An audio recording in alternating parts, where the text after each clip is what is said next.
നമസ്കാരം. എൻ്റെ എല്ലാ കൂട്ടുകാർക്കും രമ്യാസ് വേഡിലേക്ക് സ്വാഗതം. അപ്പം ഞാൻ ഏത്തപ്പഴം വെച്ചിട്ടുള്ള ഒരു അടിപൊളി അച്ചാറിൻ്റെ റെസിപ്പിയാണ് കൂട്ടുകാരെ ഷെയർ ചെയ്യുന്നത്. അതിനായിട്ട് നമുക്ക് ആദ്യം തന്നെ 2 ഏത്തപ്പഴം എടുത്ത് ചെറുതായിട്ട് നുറുക്കിയെടുത്ത് വയ്ക്കാം. ഇനി നമുക്ക് അച്ചാർ റെഡിയാക്കാനായിട്ട് ചീഞ്ചട്ടി അടപ്പത്ത് വെച്ചു. അതിലേക്ക് നല്ലെണ്ണ ഒഴിച്ചു കൊടുത്തു.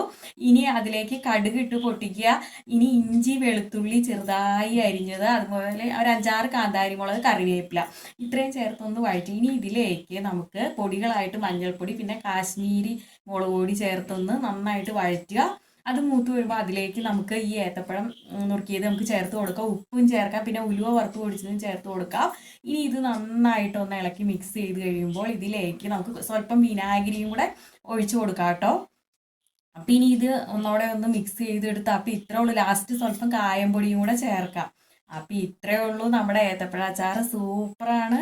എല്ലാവരും ട്രൈ ചെയ്ത് നോക്കണം. മധുരം കുറവാണെങ്കിൽ സ്വല്പം ശർക്കര പൊടിയും കൂടെ ചേർത്താൽ മതി കേട്ടോ കൂട്ടുകാരെ. അപ്പോൾ ഉറപ്പായിട്ട് ട്രൈ ചെയ്യണം. സൂപ്പറാണ് കേട്ടോ.